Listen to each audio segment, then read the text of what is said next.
Hello दोस्तों, तो हमारी आज की कहानी है बेशर्म पति और बेशर्म सास और ननद को बहू के माता पिता और बहू ने मिलकर ऐसा सबक सिखाया। सुबह के करीब 7 ही बजे थे कि दरवाजे की घंटी गनगना उठी। बेचारी संध्या सुबह 5 बजे से रसोई में खाने की तैयारी कर रही थी।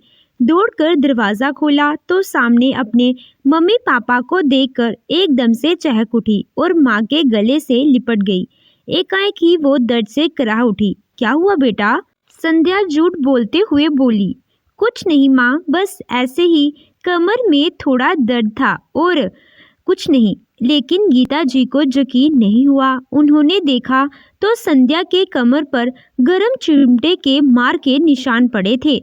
अपनी बेटी की ऐसी दशा देखकर संध्या के मम्मी पापा का खून खोल उठा। गीता जी ने संध्या को किसी छोटी बच्ची की तरह अपने बाहों में समेट लिया। मेरी बच्ची, तू अकेली यहाँ इतना सब कुछ सहती रही। वह तो अच्छा हुआ तेरे पड़ोस की रहने वाली नेहा, जो कि तेरी अच्छी दोस्त है, उसी ने बताया तेरे बारे में। नहीं तो हमें तो पता ही नहीं चलता। अरे बहू, चाय बनी क्या? किसी काम की नहीं है तू। कल की मार इतनी जल्दी भूल गई, समझ में नहीं आता तुझे। सास प्रतिमा जी कमरे में आंखें मलती हुई आई। अभी नींद में ही थी कि अपने गाल पर पड़े थप्पड़ से तो जैसे प्रतिमा जी को 440 वाट का झटका लगा। आपकी हिम्मत कैसे हुई हमारी बेटी के साथ इस तरह का दुर्व्यवहार करने की? अभी एक थप्पड़ खाकर थोड़ा संभली ही थी कि दूसरे थप्पड़ से मानो प्रतिभा जी की तो सारी नींद रफू चक्कर ही हो गई थी। मौसी जी, यह क्या बदतमीजी है? हमारे घर में आकर मेरी ही मम्मी पर हाथ उठा रही हैं। जैसी माँ वैसी बेटी, दोनों को बिल्कुल भी तमीज नहीं। तभी पास खड़े उसके पति ने खींचकर एक लापड़ संध्या की ननद के गाल पर जड़ दिया। खबरदार, अगर राज बीच में बोलने की कोशिश की तो बहुत कर ली तुम माँ बेटी। और साले साहब ने अपनी मनमानी। ऊँट तो अब आया है पहाड़ के नीचे। चुपचाप यहाँ खड़ी हो, वहीं खड़ी रहो, वरना। प्रतिमा जी नम स्वर में बोली। बहन जी, क्या हुआ? और आप लोग यहाँ अचानक? ये आप मुझसे पूछ रही हैं, क्या हुआ? शर्म नहीं आती एक औरत होकर दूसरी औरत के साथ ऐसा करते हुए? आपको क्या लगा था कि हमारी बेटी हमें कुछ नहीं बताएगी तो हमें कुछ पता नहीं चलेगा? छी, शर्म आती है आपको औरत कहते हुए भी। बेटी हमने ब्याही जरूर है लेकिन बेची नहीं है। जो उसके साथ ऐसा सलूक होता हुआ बर्दाश्त करेंगे। अभी उसके माँ बाप जिंदा हैं। अनंत जी, पुलिस को फ़ोन कीजिए। बहुत चर्बी चढ़ी है ना इनको। इन्हें भी पता चलना चाहिए कि एक पिता अगर अपनी बेटी देता है तो वह कमज़ोर नहीं हो जाता। पुलिस का नाम सुनते ही प्रतिमा जी के पैरों तले ज़मीन खिसक गई। कुछ ही देर में पुलिस भी वहां पहुंची और सारा मामला समझ चुकी थी। जब एक महिला कांस्टेबल ने संध्या के शरीर पर पड़े मार के निशान देखे तो पुलिस भी सख्ते में आ चुकी थी और प्रतिमा जी के धड़ाधड़ 3-4 थप्पड़ रसीद दिए।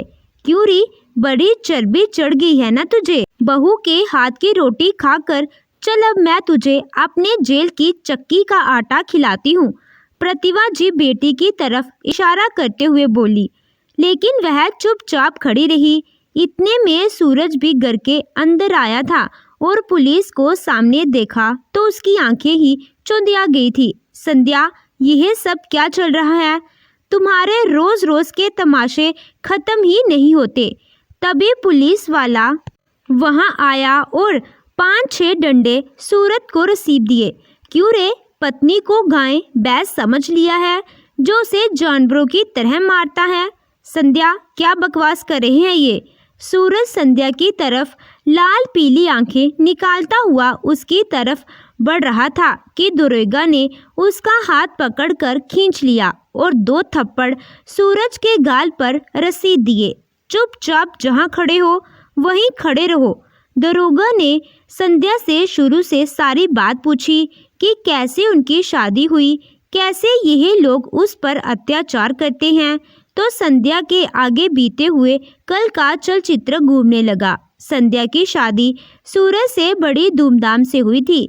संध्या अपने माता पिता की इकलौती संतान थी। माता पिता ने भी शादी में खूब खुलकर खर्च किए थे। किसी भी चीज़ की कोई कमी नहीं रखी थी। कुछ दिनों तक तो संध्या के ससुराल में सब कुछ ठीक रहा, लेकिन प्रतिभा जी बहू पर अब आए दिन अत्याचार करने लगी। हर काम में मीन मेख निकालना उनकी आदत बन चुकी थी। हाँ, ससुर जी हमेशा संध्या का साथ देते, लेकिन 15 महीने से वह घर पर नहीं थे, किसी काम से बाहर गए हुए थे। अब तो प्रतिभा जी को और मौका मिल गया था बहू के साथ अपनी मनमर्जी करने का।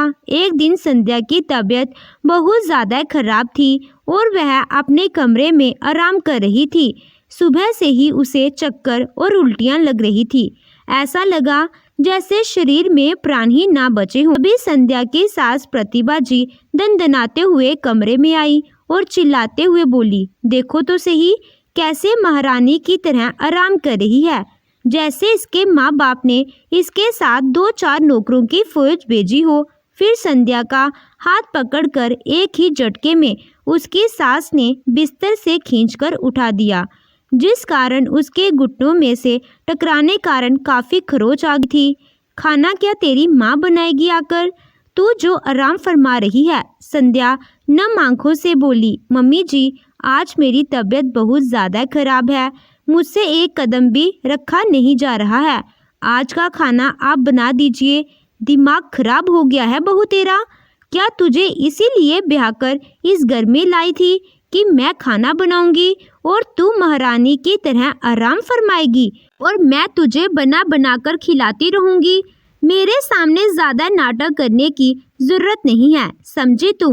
अब चल चुपचाप खाना बना, वरना। संध्या की आंखें भर आई और वह थके हारे कदमों से रसोई की ओर चली गई। उसने जल्दी से आज बस शाम के खाने में खिचड़ी बनवाई और कुछ बनाने की उसकी हिम्मत नहीं हो रही थी। उसने फटाफट प्लेट में डाली और प्रतिमा जी को खाना देने के लिए गई। खिचड़ी को देखते ही प्रतिमा जी की त्योरियां चढ़ गई और प्लेट को दूर फेंक कर मारी और संध्या के गाल पर 2 थप्पड़ जड़ दिए। संध्या का जड़ा पकड़कर दांत पीसते हुए बोली, ये बीमारों वाला खाना खिलाएगी?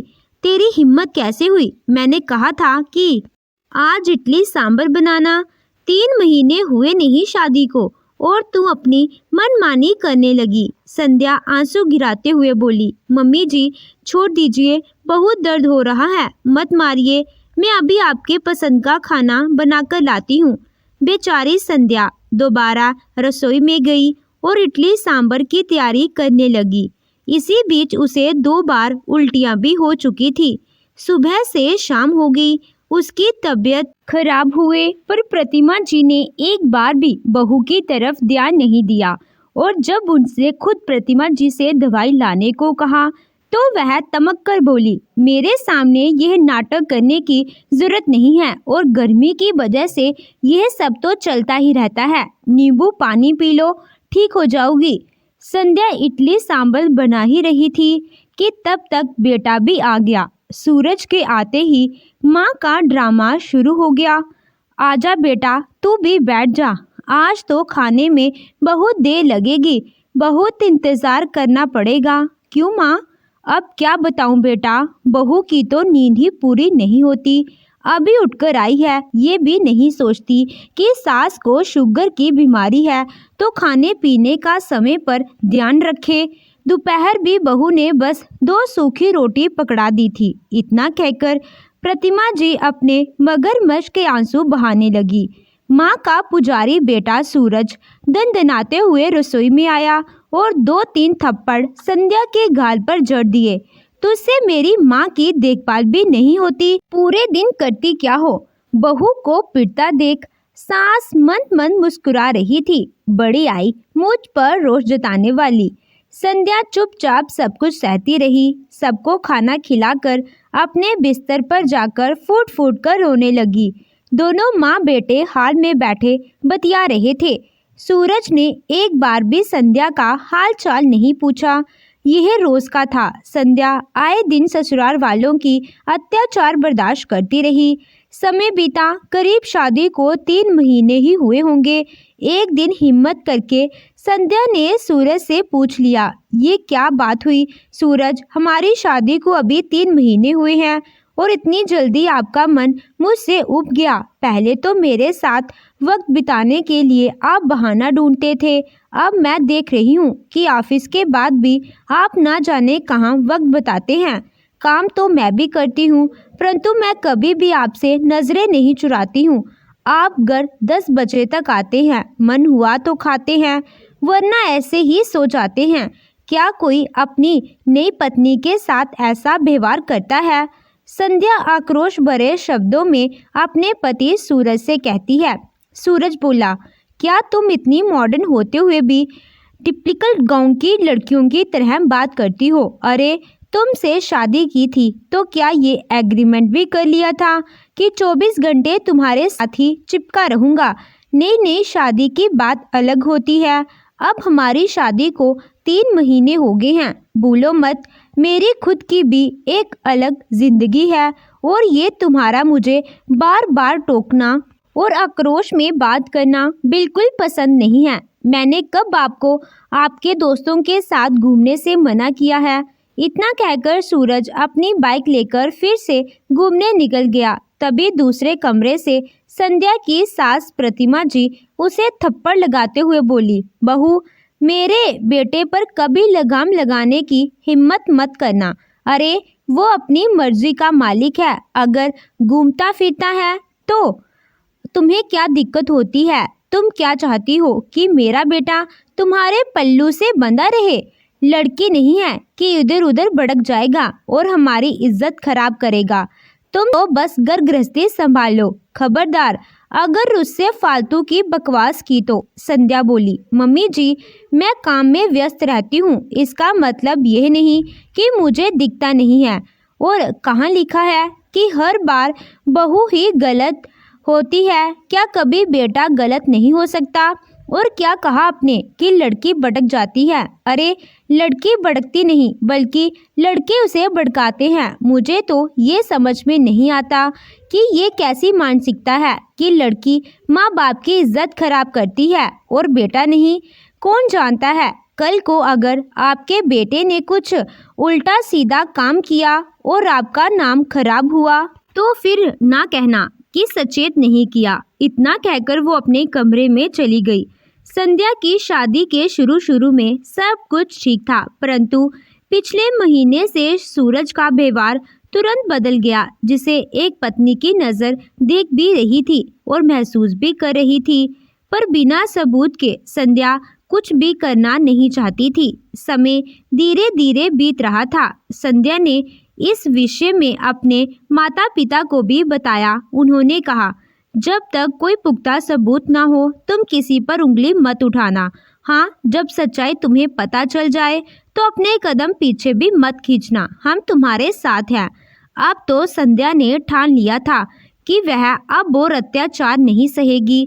संध्या ने नज़र बनाए रखी और वो हुआ जिसकी किसी ने कल्पना भी नहीं की थी। एक दिन जब सूरज दफ्तर से लौटकर आया तो घर में पुलिस और अपने सास ससुर को देखकर हैरान था। क्या बात हुई, घर में पुलिस क्यों आई है? क्या कुछ चोरी हो गई है? अरे बताती क्यों नहीं हो, भूत बनकर क्यों खड़ी हो? वहीं खड़े दरोगा ने बोला, अच्छा तो सूरज बाबू आप हैं। आप ये सवाल अपनी पत्नी से क्यों कर रहे हैं? मुझसे पूछे, मैं बताता हूँ। आपके खिलाफ आपकी पत्नी श्रीमती संध्या जी ने एक FIR दर्ज करवाई है और अपनी बहू के साथ मारपीट करने के जुर्म में आपकी मां को भी हमारे साथ चलना होगा। सूरज हैरानी से बोला, FIR? मगर क्यों, किस लिए? संध्या ये क्या कह रही हैं और ये क्या मजाक लगा रखा है? मैं कुछ पूछ रहा हूँ, जवाब क्यों नहीं दे रही हो? सूरज आक्रोश से लाल निगाहें संध्या की तरफ करके बोला। जैसे ही सूरज संध्या की तरफ बढ़ा, दरोगा ने उसका हाथ पकड़कर पीछे खींचा और एक तमाचा उसके गाल पर जड़ दिया। अपनी पत्नी के होते हुए दूसरी औरतों के साथ संबंध रखते हो, शर्म नहीं आती? और माता जी, आप एक औरत होकर दूसरी औरत के साथ ऐसा व्यवहार करती हैं? तो प्रतिमा जी की नजरें जमीन में गड़ गई। सूरज अटकते हुए बोला, संबंध किसके साथ? किसने देखा? वो हैरानी में इधर उधर देखने लगा और सोचने लगा कि आखिर संध्या को उसके और प्रेरणा के बारे में कैसे पता चला। दरोगा बोला, झूठ बोलते हो, ऊपर से अपनी पत्नी पर मारपीट करते हो। आपकी ही पत्नी ने आप लोगों के खिलाफ कंप्लेंट की है। चलो रे, हथकड़ी लगाओ इन्हें और ले चलो इनके असली ससुराल। थोड़ी खातिरदारी हम भी करें। दरोगा हवलदार से बोला। दरोगा सूरज और प्रतिभा जी को ले जाने लगे। वहीं संध्या चुपचाप खड़ी रही। प्रतिभा जी दरोगा के पैर पर रही थी और कह रही थी, ऐसा नहीं है, जरूर मेरी बहू के मन में कुछ चल रहा है, तभी तो वो हमें फंसा रही है। आप ही सोचिए दरोगा बाबू, कोई नई दुल्हन अपने पति और सास के खिलाफ पुलिस में जाएगी। अरे बहू, कुछ कहती क्यों नहीं हो? पूरे मोहल्ले में हमारा नाम खराब हो जाएगा। संध्या ने एक शब्द नहीं कहा, पर चुपचाप अपनी जगह पर खड़ी रही। प्रतिभा जी बहू के आगे गिड़गिड़ाते हुए बोली, बहू मुझे माफ कर दो, मुझे इस उम्र में जेल नहीं जाना। मैं आज के बाद तेरे साथ ऐसा कुछ नहीं करूंगी। संध्या को अपने सास पर तरस आया। उसने सास को तो छोड़ दिया, लेकिन पुलिस वाले सूरज को लेकर चले गए। सूरज की माँ इधर उधर फोन करके सबसे मदद की गुहार लगा रहे थे। वही संध्या ने अपने पिता को सारी बात बताई और चुपचाप अपने कमरे का दरवाजा बंद करके सो गई। अगले दिन संध्या अपने लिए रसोई में चाय बना रही थी तो प्रतिभा जी बोली, देखो तो जरा, इस लड़की को लाज शर्म है ही नहीं, अपने पति को जेल भेजकर जहां चाय पी रही है। बहू, तुम्हारी शादी को अभी 4 महीने नहीं हुए और तुमने अपने रंग दिखाने शुरू कर दिए। अगर सूरज से कोई गलती हुई थी तो तुम उसे समझाती, पर ये सब करने की क्या जरूरत थी? कुछ पूछ रही हूँ, मुंह में क्या दही जमाए बैठी हो? अरे, जब शादी ठीक हो रही थी तभी कुछ लोगों ने कहा था कि लड़की बहुत तेज तर्रार है, पर ये नहीं मालूम था कि अपने ही पति और सास पर इल्जाम लगाएगी। अगर अपने पति को समझती और समझाती तो ये दिन देखना ना पड़ता। संध्या चाय पीकर कप किनारे रखते हुए बोली, मम्मी जी मत भूलिए कि मैंने आपको जेल जाने से रोका। अगर आप अपनी हरकत से बाज नहीं आई तो मैं दोबारा ऐसा फिर कर सकती हूँ। मैं आपको इन बातों के लिए सचेत की थी, पर आप लोगों ने उसे गंभीरता से नहीं लिया और आज आप लोग मुझ पर ही उंगली उठा रहे हैं। उनकी बुरी आदतों पर लगाम लगाने की बजाय मुझसे अपेक्षा कर रहे हैं कि मैं उन्हें समझती और समझाती। वाह रे ससुराल वालों, स्वयं के बेटे की गलती को अपनी बहू पर मर रहे हो। आप लोगों को पता था कि शादी से पहले उनका चक्कर किसी और से चल रहा है, तो उनकी शादी आपने मुझसे क्यों करवाई? मेरी जिंदगी क्यों खराब की? प्रतिमा जी बोली, ये क्या कह रही हो बहू? जवान खून थोड़ा बहुत तो इधर उधर भड़क ही जाता है, पर हमने उसे समझा दिया था। संध्या बोली, अच्छा तो आपने समझा दिया था? अच्छा तो ये समझाया था आपने, और ये क्यों नहीं कहती कि मेरे पिता के पैसों की चमक आपकी आंखों में थी? दहेज की मोटी रकम, फ्लैट, गाड़ी, इन सब चक्कर में आपने अपने बेटे की एक नहीं सुनी और उसके साथ साथ मेरी जिंदगी भी खराब कर दी। जितना गुनहगार आपका बेटा नहीं, उससे बड़े गुनहगार तो आप लोग हैं। प्रतिमा जी को लगा कि बहू ज्यादा ही गुस्से में आ गई है, तो उन्होंने उसे पुचकारते हुए कहा, संध्या बेटा, एक बार प्रयास करने में क्या हर्ज था? अरे, तुम अपने रूप और प्रेम से उसे सही रास्ते पर लाती तो वो आ जाता। जरूर तुमने ही कुछ कमी छोड़ी होगी, तभी तो वो दोबारा उस लड़की के पास गया। थोड़ी ही देर में खबर आग की तरह फैल गई। सभी संध्या पर ही गुस्सा कर रहे थे। संध्या गुस्से में खड़ी हुई और बोली, मम्मी जी एक बात बताना, अगर मेरा संबंध नंदोई जी के साथ होता तो आप और आपकी बेटी मुझे क्या सलाह देंगी? रेखा बोली, हे भगवान, मम्मी देखो कैसी बेशर्म औरत है, खबरदार जो मेरे पति की तरफ नजर भी डाली। संध्या मुस्कुराकर बोली, अपने पर बात आई तो मिर्ची लगी। ननद रानी, अगर मान लीजिए ऐसा होता तो क्या आप सब मुझे इस घर में वही सम्मान देते जो आज आप अपने भाई और आप अपने बेटे के लिए मुझसे मांग रही हैं? किसी के पास कोई जवाब नहीं था। वही पप्पू बाबू रेखा को धीरे से कान में बोले, भाभी बात तो सही कह रही है।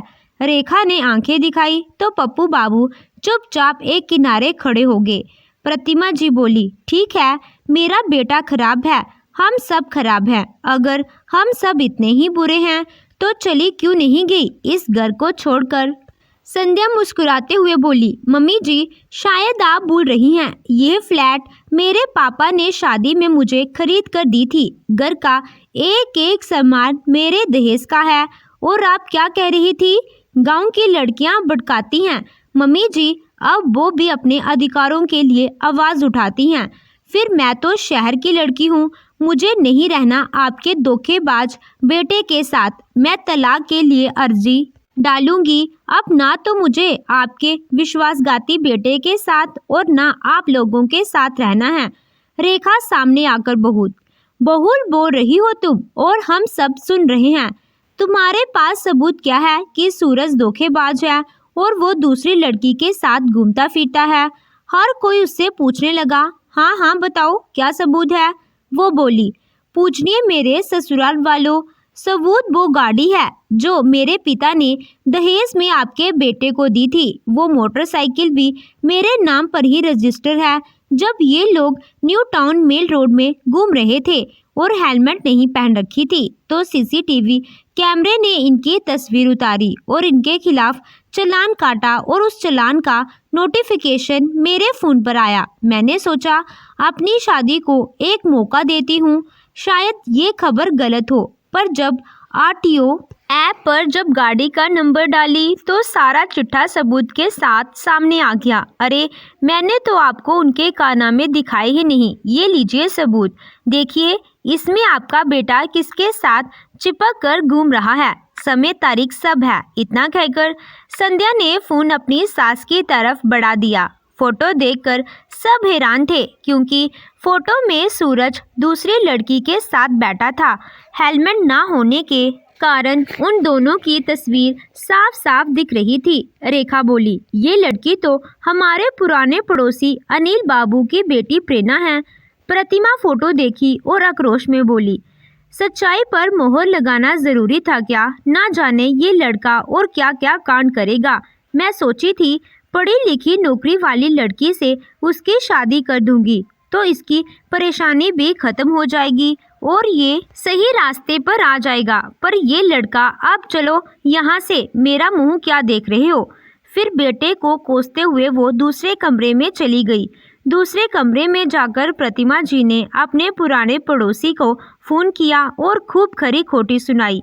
पप्पू बाबू बोले, माता जी बुरा मत मानिएगा, पर जब अपना ही सिक्का खोटा हो तो दूसरे को दोष नहीं देते। साले साहब ने बहुत गलत किया। आप तो जानती हैं आजकल का कानून बहुत कड़क है और पुलिस तो उससे भी ज़्यादा सख्त है। ना जाने उनकी कितनी कुटाई की होगी। अगर कोई रहम कर सकता है तो वो है भाभी जी। रिश्ता रखें ना रखें, पर कम से कम साले साहब की हड्डियां तो ना टूटेंगी। तो जाइए और बहू के पैर पकड़िए। रेखा पप्पू बाबू से बोली, ये किस तरह मेरी माँ से तुम बात कर रहे हो? पप्पू बाबू ने रेखा को एक लपड़ दिया और बोला, खबरदार, अपना भाई निकला 2 नंबर का निठल्ला और पति को अपने वश में करना चाहती हो। अरे जिनके घर शीशों के होते हैं वह दूसरों के घरों पर पत्थर नहीं फेंका करते। घर चलो चुपचाप। इतना कहते हुए पप्पू बाबू रेखा का हाथ पकड़े और वापस घर ले गए। संध्या के माता पिता ने साफ साफ कहा, हमने बेटे की शादी इसीलिए नहीं की थी कि आपका बेटा और आप लोग उसे धोखा दे, उस पर अत्याचार करें और वो समझौता कर ले। आप लोग अपने बेटे की गलती को सुधारने की जगह दूसरे की बेटी को समझौता करना सिखा रहे हैं। हर बार लड़की ही समझौता क्यों करेगी? प्रतिभा जी कुछ कहती उससे पहले संध्या की माँ ने बोली, अब बस बेहतर होगा आप लोग इस घर को खाली कर दें। मेरी बेटी अपने तरीके से अपनी ज़िंदगी की नई शुरुआत करेगी। अब वो इस रिश्ते में नहीं रहेगी। जहाँ भरोसा ना हो वहाँ औरतों का सम्मान नहीं होता। आखिरकार शाम तक प्रतिमा जी को बहू का घर छोड़कर अपने पुराने मकान में जाना पड़ा। कुछ समय बाद संध्या ने सूरज से तलाक लिया और अपनी नई जिंदगी शुरू की। समय बीता, सूरज लौटकर घर आया, संध्या से माफ़ी मांगने लगा, लेकिन संध्या ने उसे माफ़ नहीं किया और अपने घर से धक्के मारकर निकाल दिया। प्रतिभा जी बेटे के दुख से दुखी थी। बेटा, जैसी करनी वैसी बननी। हमने जो संध्या के साथ किया उसका ये फल तो हमें मिलना ही था। काश हमने उसे समझने की कोशिश की होती। कहीं ना कहीं गलती हमारी है। हमने तो तुम्हें भी बहुत समझाया था, पर गलती हमारी है कि हमने उम्मीद दूसरे की बेटी से क्यों लगाई। अपने बेटे की गलती को क्यों नहीं देखा। सच ही तो कह रही संध्या, जरूरी नहीं हर बार बहू ही गलत हो, बेटा भी गलत हो सकता है। समय के साथ साथ संध्या अपने जीवन में आगे बढ़ गई, पर सूरज वहीं ठहर गया। क्योंकि हर बार दाग चांद पर ही क्यों लगे, कभी सूरज पर भी ग्रहण लग ही सकता है। जैसे अच्छी बात फैलती है, बुरी बात भी फैल गई। कोई भी माता पिता अपनी लड़की का रिश्ता ऐसे लड़के से क्यों करना चाहेगा जो भरोसे के काबिल ना हो। मित्रों, जिस घर में भरोसा और सम्मान ना हो वहाँ भूल से भी अपनी बेटी को ना ब्याहें। दान दहेज से खुशियाँ खरीदी नहीं जाती, बल्कि घर सजाया जाता है। बेटियों को शिक्षित करें ताकि आत्मनिर्भर बन सकें और अपनी खुशियाँ खुद तलाश कर सकें। तो दोस्तों, क्या संध्या ने सूरज को माफ ना करके सही फैसला लिया, या उसे एक मौका देना चाहिए था? अपने विचार कमेंट द्वारा ज़रूर बताइएगा। कहानी अच्छी लगी हो तो वीडियो को लाइक कीजिएगा। चैनल पे नए हो तो चैनल को सब्सक्राइब कीजिएगा। Thank you.